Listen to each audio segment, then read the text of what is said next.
Hey everybody, Coach Abel here coming at you with something very, very topical here. I hope you're all staying well, staying safe. You and your loved ones are fine during this weird time and during this pandemic. I hope you're all staying safe and well. So, the topic at hand is, are you blowing your diet during the stay at home mandate? I've had a lot of people writing me that are struggling to keep up to their diet strategy because of changed circumstances, and people want to know, why am I blowing my diet? Well, here's why, and I'm going to explain it to you. For most of the people out there, this is more common than you might think, although a lot of people may not be admitting it. So I got a lot of stuff to go through, including research that'll help explain to you why this is happening, and then you can benefit from it. So you would think that being at home would make sticking to a diet strategy easier, since you have more time for meal prep, you have less interruptions, you have less demands, etc., etc. And yet, all over the internet, people are reporting being extra frustrated with themselves because they're blowing their diet and their weight loss goals during this stay at home order and the pandemic that's upon us right now. So, this is a very real occurrence, a very common occurrence, that people are blowing up their diet and their fitness regimens because of a stay at home mandate. Now, look, here's the crux of the matter. You're less likely to be able to fix a problem if you don't understand it very well. So, I'm going to help you understand why you are self sabotaging and what you can do about it. Why are so many people out there blowing up their diet strategy and weight loss goals during this stay at home mandate, when you would think it would be easier to have a regimentation to stick to? So, here I want to get to the fact of the matter is, the underlying element of this is stress. So you're less, way before this shared cultural global phenomenon, self-reporting of high to very high stress levels was already on the rise among the majority of the adult populations out there. In other words, people were already feeling high levels of stress well before COVID-19. And the effects of unrelenting stress can lead many of you right to where you don't want to go if you're trying to live a healthy lifestyle, or start a lifestyle, or continue living a healthy lifestyle you may have just undertaken. So here's the first study I'm going to refer to. It's from the annual review of psychology in 2019. So you can see it's relatively fresh. It's a fresh piece of research, and it's called Stress and Obesity. And again, we're going to put that up on the screen for you so you can see it from the annual review of psychology. Let me quote the abstract here, and we'll put this up on the screen. Stress interferes with cognitive processes such as executive function and self-regulation. Second, stress can affect behavior by inducing overeating and consumption of foods that are high in calories, fat, or sugar, and by decreasing physical activity, and by shortening sleep. Third, stress triggers physiological changes in the hypothalamic pituitary adrenal axis, reward processing in the brain, and possibly even in the gut microbiome. So there's a lot to unpack here, and that's just from the abstract. But as you can see, cognitive processes such as executive function, in other words, higher functioning elements that would keep you normally self-regulating and self-disciplined, are thrown out of whack, and that affects what they call self-regulating activity, or self-regulation. So that's going to affect how and why you do or do not stick to a assigned diet strategy. So this is very important here. And then they say directly, the stress affects behavior by inducing overeating. And I'm going to get into other pieces of research there that's going to probably have you saying, holy crap. But we'll just do this piece by piece, point by point, so you can follow along and start to unpack why you're sabotaging yourself so much. So that piece of research is important, and it just follows then that for so many of you, your reactions and responses to stress has not been very good. And like I always say, you either own and control stress, or stress owns and controls you. But these are indeed very unique times, and this is a particularly different kind of unrelenting stress that produces unrelenting anxiety, deep-rooted, etc., etc. Now, this is where a true fitness lifestyle can be so beneficial, and a lifestyle of regimentation, structure, and routine can be a guiding light in a time of worry and anxiety. But you have to be someone who practices being proactive at these things rather than reactive. And that's one of the problems that people are running into now. They're starting to live in reaction mode rather than proactive mode. And I'll get more into that as we go along. So, what does the research actually say? Let me share with you now some of the consequences of just general levels of stress that they've shown in the research. So you multiply what I'm about to share with you, multiply this by our current global situation, and you can see why so many people are struggling with overeating and struggling with food and mood right now. And you'll see that this is well reflected in the research. This isn't something strange, and there's not something wrong with you. That's one of the first things we got to get out there, because remember, all of these studies I'm referring to in this webinar were before the outbreak of global anxiety and stress, before the panicdemic that goes along with the pandemic. So, first of all, the majority of observational studies have found that stress is associated with less physical activity. And I'll throw this study up on their screen for you to see. This is from the journal Sports Medicine in 2014. So again, relatively recent. And the title of that article or research paper is The Effects of Stress on Physical Activity and Exercise. And I'll quote a sentence from the conclusion of this study, and we'll put this up on the screen for you to follow along. So from the conclusion section, overall, the majority of the literature finds that the experience of stress impairs efforts to be physically active. So the more unrelenting the stress, the less likely you are to want to be physically active. So let me underscore that again. This becomes a concern on many fronts given the situation, because stress can make you feel too tired and unmotivated to keep a regular activity schedule. But when you combine that with being at home and forced to stay at home, where all your creature comforts also exist, and your imprints in your brain about your comforts and relaxation are at home, and this scenario can make it doubly difficult to want to stick to an exercise regimen. So you can see that these things are relatively represented in the research. This isn't just some new strange phenomenon that's happening. And as you can see, if you follow any of the internet memes or whatever, this is quite a common scenario, which is why I wanted to address it. So let's get more into the crux of it here. People who are stressed tend to eat more, sometimes a lot more. Though some people eat less when stressed, the majority of people tend to eat a lot more. So that conclusion from this article, Stress, Eating, and the Reward System, from the journal Physiology and Behavior 2007. And from this study, I'll pull this quote and we'll throw it up on the screen for you to follow along. Repeated stimulation of the reward pathways through either stress-induced hypothalamus pituitary adrenal axis stimulation, intake of highly palatable food, or both, may lead to neurobiological adaptations that promote the compulsive nature of overeating. Okay, it's a little bit science speaky there, so let me unpack that for you. What you need to know is what I put up in the bigger print in that quote. Neurobiological adaptations that promote the compulsive nature of overeating. So this is important because it becomes a physiological response to stress. So it's neurobiological. It's not just psychological. It doesn't mean you're weak, and it doesn't mean you're completely undisciplined. It means you're starting to follow unresolved coping strategies, and that's going to promote the compulsive nature of overeating. Compulsive meaning you can't help yourself.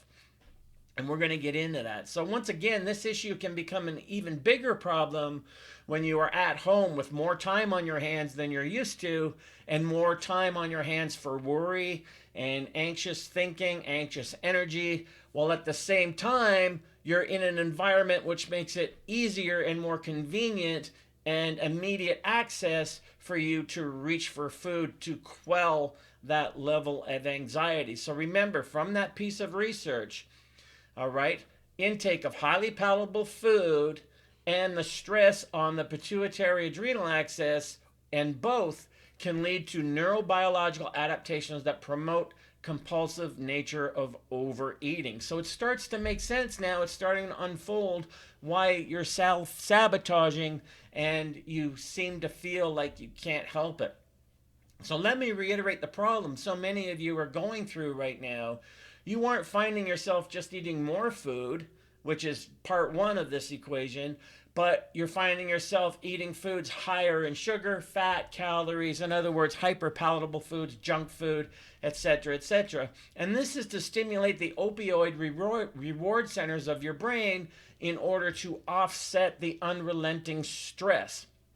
Now, I talked about this years ago in my 2015 book, Beyond Metabolism. You should be able to see that book behind me right now as I talk, and we'll also put it up on the screen for you as well. And pretty much that whole book is related to this topic and how to solve it. So this book talks about things that affect weight control and eating control and diet strategy that are beyond metabolism, that are beyond just the typical things we associate with a diet strategy like calories and macros and all the rest of it. So I'm going to mention also the research that I started with, the article Stress and Obesity, I shouldn't say article, research paper, Stress and Obesity from the Annual Review of Psychology in 2019, because it's so recent, it's even after my 2015 book. But also from this study, we'll even get even more specific here. This study from the Journal of Physiology and Behavior from 2006, which I think is in my book, Beyond Metabolism. And that research paper, Food Selection Changes Under Stress. So you can see from the very title what that's pointing to. Food selection changes under stress. So let me just read and post for you the entire abstract, because there's some serious considerations here. And ladies in particular, I want you to pay attention to what I'm talking about and what I'm going to put on the screen for you in the abstract.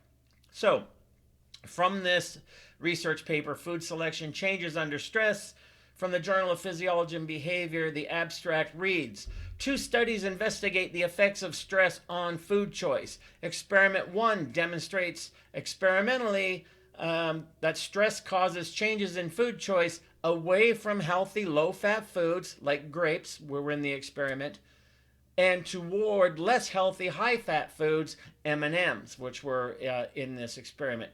And this confirms previous survey research. So not only was this a single experiment, but it wasn't an outlier. It confirmed previous research about food choices people make when they're under stress or they're anxious or the stress is unrelenting like we have right now in the global situation pandemic. Experiment number 2, a survey study finds that more females than males report increasing food consumption when stressed. Now and I'll get back to that point below when I talk about the actual abstract and what it means, but I want to continue the abstract because this next paragraph is really central to what's going on with your blowing up your diet strategy in current times and the stay-at-home mandate. So the further paragraph reads, a much larger percentage of those who report increasing food consumption when stressed, 71%, are restrained eaters, i.e. they are usually dieters, and they report increasing their food consumption more than people who undereat or who do not change the amount they eat when they are stressed. The foods that they report overeating when stressed are foods that they normally avoid for weight loss or health reasons. Boom. I.e. highly caloric, high-fat snack foods. They report eating these foods to quote-unquote feel better. Both studies show that stress not only increases consumption in certain individuals, but also shifts their food choice from lower fat to higher fat foods. So what you can see going on here is an element of the human brain trying to adopt and mitigate levels of stress and using food to do so. Now, once again, being at home just makes this temptation stimulus, and environmental cues are all over the place, and it makes it more difficult to resist them. That helps you understand even more why people are blowing up their diet strategy. And in the initial paragraph, more women than men tend to do this, not because women are weaker, but because women have been taught to retreat into themselves when they are overburdened and overstressed. So that's something to consider as well. So you can see here that panic-induced pig-outs is a very real thing and is a hormonal and biochemical response to unrelenting stress, which produces unrelenting anxiety and worry, etc. And this is indeed a very real kind of self-medicating to reduce stress. We happen to use food to do it because it stimulates the same reward centers of the brain as do various drugs and other soft addictions, heart addictions, whatever. So we don't call certain foods and faux foods comfort food for no reason. Overeating and blowing up your diet in this scenario just represents that what you are eating is actually a reflection of how much something is eating you. And the current global panic has certainly created a new level of household stress and anxiety as well. Even relationships now are under more stress, according to some recent news stories during this pandemic. So under stress, what this research is showing is you tend not only to eat more food, but you eat worse food. And because this current stress is so constant and unrelenting, so are your major stress hormones, which means you're very likely to deposit even more fat than normal and in the worst places in and around your abdominal organs. So keep in mind that that quote from that study, let's throw that back up on the board for you as well, or on the screen so you can see it, is the people who tend to do the most self-sabotaging eating of the worst foods are the people who usually are dieting and avoiding the exact same foods that they're pigging out on because of health reasons or fitness reasons or cosmetic reasons, etc. So you can see here it seems counterintuitive, but it's actually something that's very predictable, and it's something that's reflected in the research. So under stress, what we're seeing is people tend to not only eat more food, but worse food. And because of high stress hormone levels, they're depositing even more fat than they normally would from diet indiscretions. Why? Cortisol. Cortisol is known as the stress hormone, is often cited as the reason that stress levels correlate with significant levels of belly fat. I'm just going to refer to this study to back up this point. The study, and we'll throw this up on the screen, you can follow along. Again, a relatively recent study from 2018 from the Journal of Psychoneuroendocrinology. Perceived stress correlates with visceral obesity and lipid parameters of the metabolic syndrome, a systematic review, and meta-analysis. Meta-analysis means they're looking at broad ranges of studies and coming to the conclusion. So this is really important because it's perceived stress. Actual or perceived stress will affect stress levels, and that in turn affects body composition. But cortisol isn't the only stress hormone that can impact your body's appearance in negative ways. The stress hormone aldosterone can also lead to retaining a heck of a lot of water as well. And when you combine an aldosterone spike with poor food choices that are high in sodium and fat that you're not used to eating, then your body can look pretty waterlogged in just a few days, sometimes in even less than just a few days. And if this goes on for weeks, then, well, you see what's unfolding out there. You start having even more anxiety and even more worry because you feel even less control over the things you usually have under control. So that's a really important thing as well. Let me put that up on the screen as well. You end up feeling that you have less control over things that you usually have under control. And that's really, really important. So reaching for food in times of stress is a maladaptive coping strategy. Put that up on the screen for you to get into your head. Reaching for food in times of stress is a maladaptive coping strategy. What does that mean? It means that that immediate sugar rush solves nothing and it doesn't make you feel better. In fact, it gives you now something else to worry about and something else you feel you've lost control of. That's why it's maladaptive, because it feels like a coping behavior when in fact it's leading to underlying the current problem and adding to it with a new problem. So remember, a sugar rush solves nothing and doesn't make you feel better. If anything, it's a mere momentary distraction from worry and anxiety, kind of like an immediate numbing agent. It is a mindless distraction from fear and worry as you eat and munch while you continue to fear and worry. So this is very common and it's reflected in the research as I'm explaining to you. So you can see that there's nothing wrong with you per se, that this has developed over years and years of time as a coping strategy. But now with a stay-at-home order on top of the stress and the unrelenting stress, let's keep saying that, because part of the problem here with blowing up your diet strategy isn't just the stress levels of the pandemic and COVID-19. It's that it seems like it's unrelenting and it won't end and that you have no control over it. So when you're at home, on top of all of this and the anxiety it creates and the interference with executive cognitive function, and combine that with food is just a few feet away in your fridge or pantry with all day long for you to try and resist it, well, that is wrong thinking. And remember, quality of mindset determines quality of behavior. And for so many of you right now, if your fridge could talk, it would be saying, now what the hell do you want? And because that's why you're constantly fear, anxious, need a distraction, reach for food, fear, anxious, need a distraction, reach for food. And then once that becomes that neurobiological event that I described in the previous research, then you feel a compulsion towards doing that. So this should be at this point helping to explain why you're blowing up your diet strategy and you don't know why. And if this is helping you understand it on a deeper level, then by all means, please hit the like button and hit subscribe and all that fun stuff, so I can bring this to you, bring these topical arguments to you more frequently. So let's talk about solutions. Now that we've underlined and shown that the problem is very real and it's reflected in the research, that's how real it is, then what do we do about it? Now, for an in-depth discussion of solutions, you really should read my book, Beyond Metabolism, that you see behind me, because the whole solution extends well beyond what is possible to put in a video webinar, and I outline in detail in the book Beyond Metabolism how to solve overeating scenarios.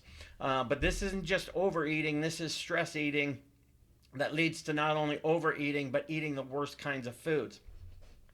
So first of all, one of the things is prevention is better than cure.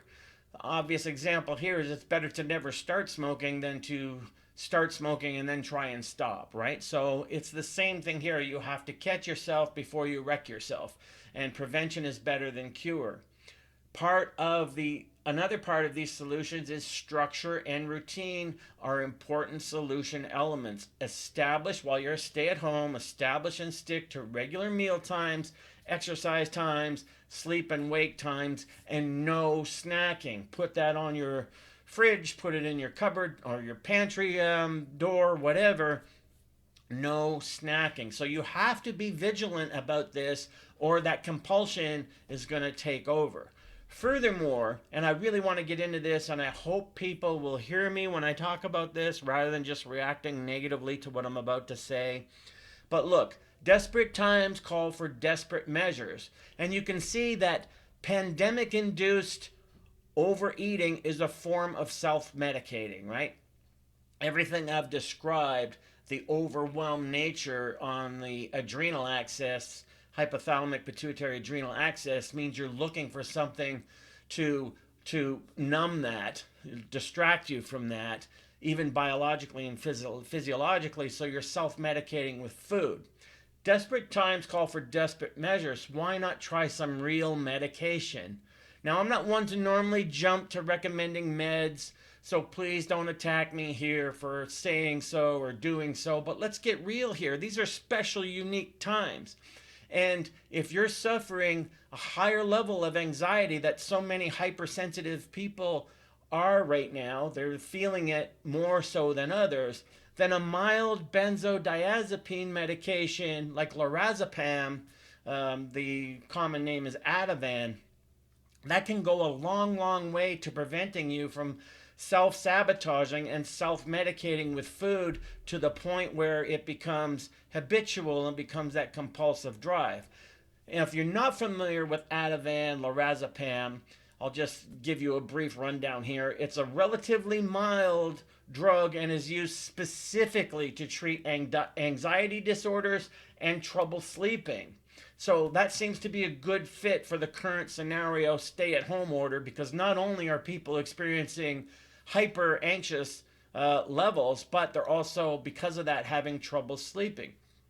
In this current global environment of unrelenting stress and anxiety, a low dose of lorazepam just a couple times a week at bedtime can help you regulate sleep and wake times. And I know several clients that have had success with this even well before COVID-19. I'm talking about just helping people who presented with problems in the past, and when they were able to get access to Ativan from their doctors just a couple times a week, within a few weeks, their sleep time straightened out, their anxiety levels were more manageable, etc. Now, of course, I'm no doctor. I'm not pretending to be.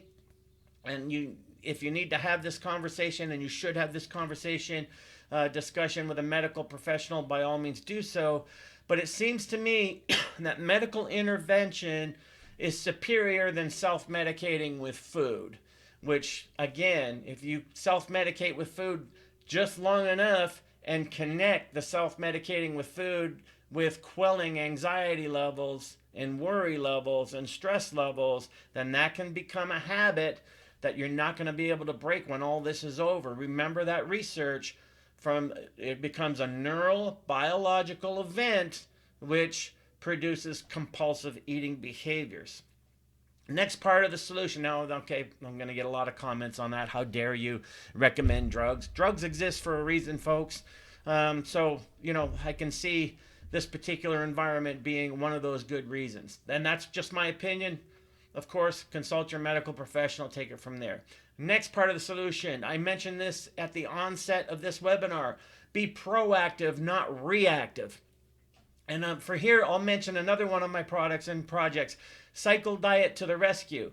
Yes, it's another one of my books and online courses, but the Cycle Diet discusses the reality of living in the real world surrounded by enticing hyper-palatable foods and how to negotiate a truce with this reality. And that can become even more imperative right now when that temptation, and you're staying at home, the temptation's always there, and you're always within reaching distance of satisfying that temptation. That's a double-edged sword. So with a little self-discipline applied and the Cycle Diet principles and mindset, this food as coping and reward drive that I've just shown is present in the research, it really exists, that can be used more constructively and productively during this crisis. A crisis that has so many of you abandoning your healthy practices of diet and exercise right when you need them most.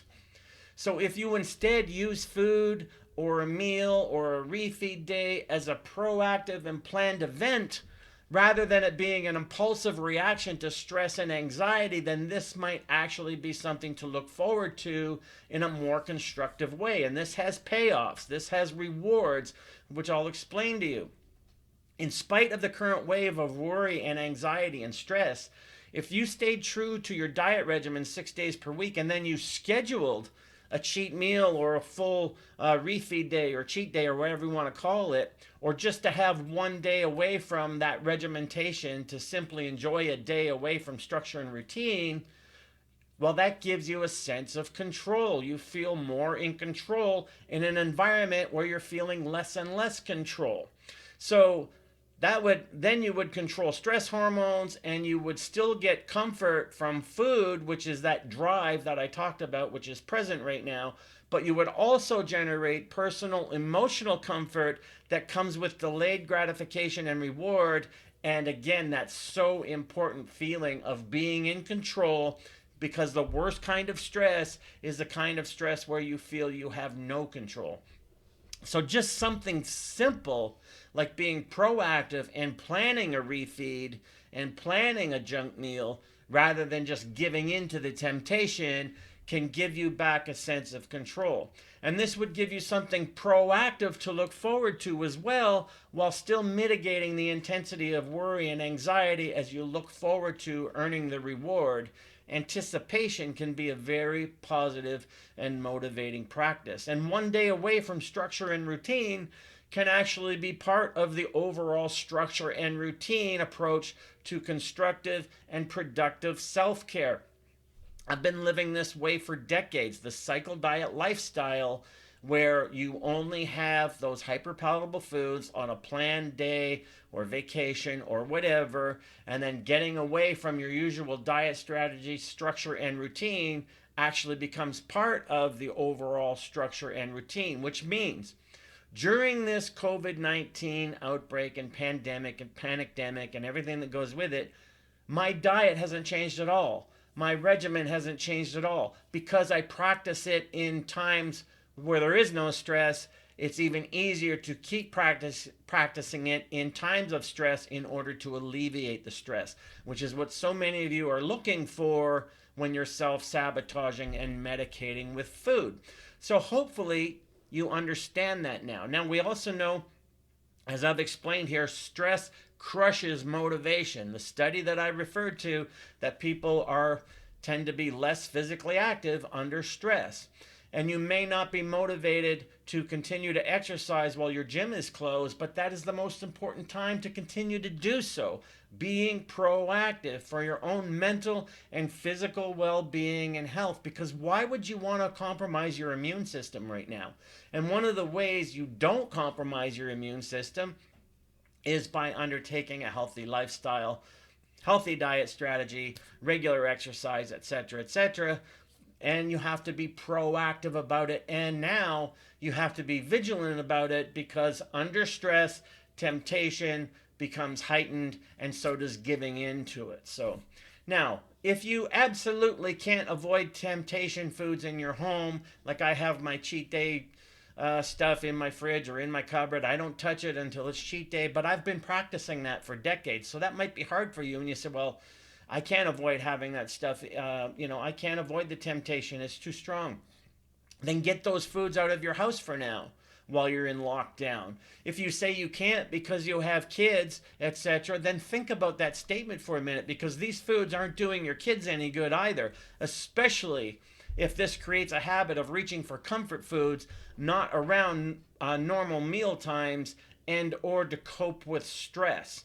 You could be modeling for your kids to use food to cope in the future for the rest of their lives, because don't forget, children model what they see more so than what they are told. That's why people who smoke, their kids tend to take up smoking. People who drink, their kids tend to take up drinking. This is well represented in the research. Save the treats for a precise time and scheduled intervals. Pay attention to not using food to mitigate stress, because not only is this unproductive and futile, but you may be creating a habit that will be very hard to break once things return to pre-crisis levels. You may continue to overeat because of that research that I showed you, the neurobiological drive to compulsive overeating. If you don't mitigate that now, you'll be in real trouble when you think it'll just go away when the crisis is over. Remember always this phrase, and I'll put it up on the screen for you. Please pause the screen, write it down, put it somewhere where you can see it.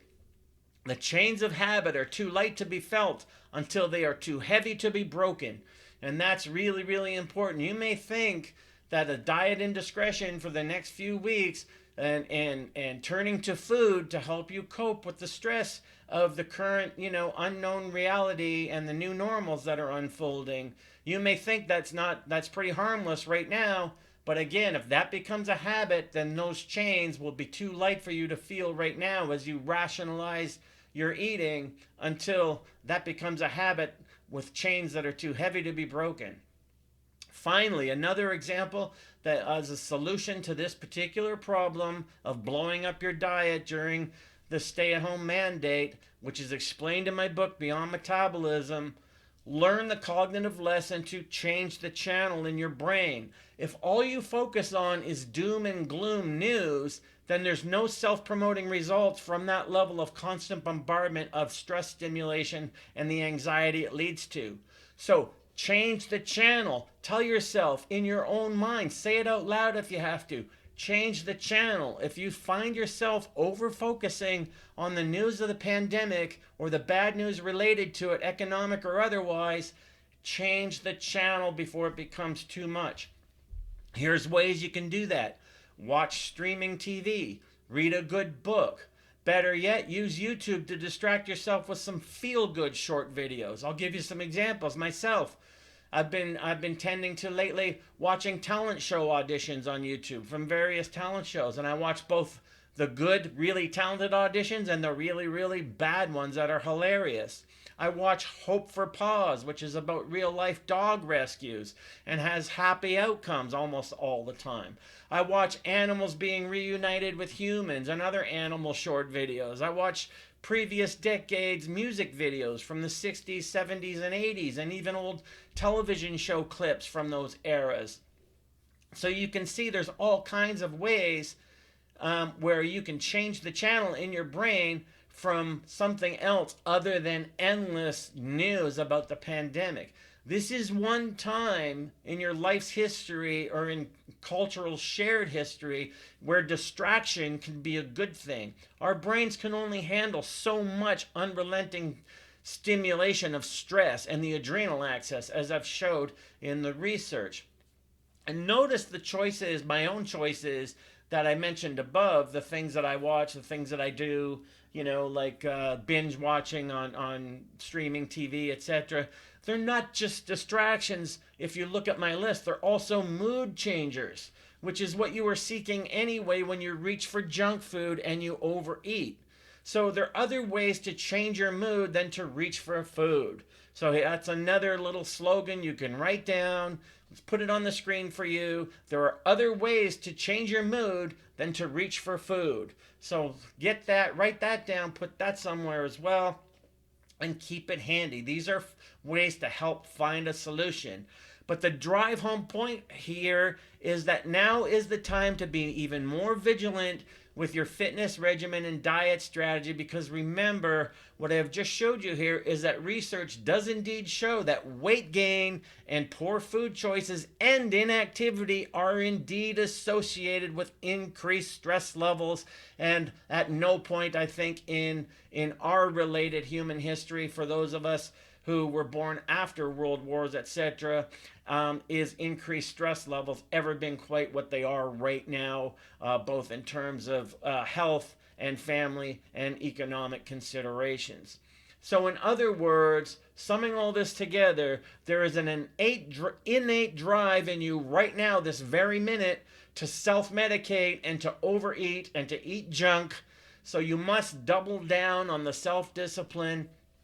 Be the example, structure and routine and structure as much as possible, and read, or if you already have, reread my book, Beyond Metabolism. It can certainly help you deal with overeating and blowing up your diet during this time of stay-at-home anxiety and the anxiety that the whole pandemic and panicdemic has produced. I hope you found some value in this webinar. If you did, please like and subscribe. Let me know in the comments section anything related.